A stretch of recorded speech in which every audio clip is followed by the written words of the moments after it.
bonjour très cher diaspora. Oyabino, Oboyebi, Bolingaka, Ndeko Nabino, na kombo ya AMM, Arlette, Miss Moussaou, Koma Bayer. Voilà, je suis ici, je suis à Kinshasa, la capitale, donc il a Menkao. Donc, comme vous constatez, donc nous sommes ici pour vous présenter concession Nabiso Yangoyo, il y a Menkao, donc Menkao 2, deuxième référence. Donc, la Sabino Bota, déjà, et si déjà kitoko, si to bon, si pour Nabino, on vous attend, pour profiter, et bon, sur ma terrain Nabino, bon, sur ma Nabino, agricole, résidentiel, et sika, donc, et sika moko, il y a kitoko, donc, entre ça, 5 sur 5, donc, Oroya Okokoma, très bien à Moutuganayo, donc, qu'on a marché Menkao jusqu'ici, on a moins de 10 minutes pour communiquer, Messika, donc, venez nombreux,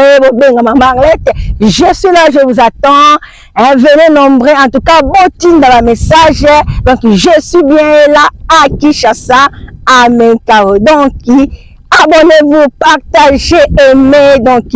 il y a beaucoup de koyé na kati ya mabele ya RD Congo na Menkao, donc venez nombreux, je vous attends, appelez botinda bandeko baya opesa compte na yo ya $500 ozana mabele na yo opesi $1000 na yo pona hectare na yo à compte. Merci. Voilà la famille, vous en à Londres, vous en à France, vous en à Belgique, donc yebisa na mboko zolanda ngai, donc komela ngawana, mboka ni zolanda ngai AMM, donc boza ebele, donc boya, ba maman Nicole, ba maman Blandine, je vous attends. Voilà ndeko na bino ye di kalabino akati ya mabele, donc il y a cité ya référence de na Menkao, donc il y a de partout boza zolanda ngai, na France, na Belgique, na États-Unis, na Amérique, na Canada. Donc vous êtes très nombreux, venez vraiment. Na Menkao tozo zela bino, maman la blonde là, maman Arlette là, papa Serge là, papa Dieudonné là, donc on va vous faire visiter Menkao. Donc vous allez abonner, botika la cannabis, to redécouvrir vraiment Menkao na, a large vraiment voyez ba ndenge Menkao zo fonctionner, total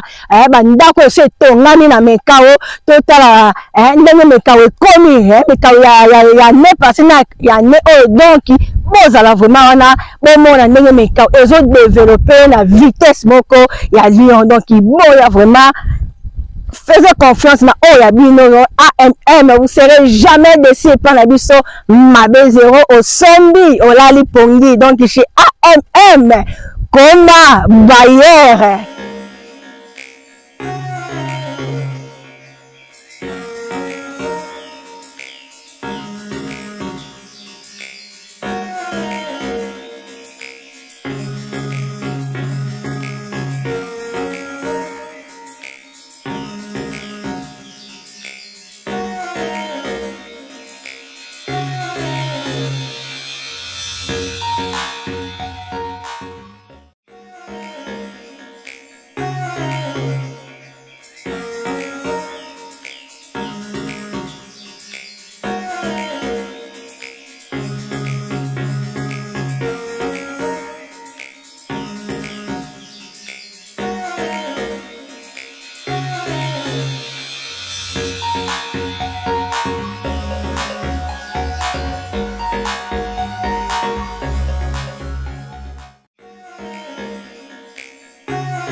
Thank you.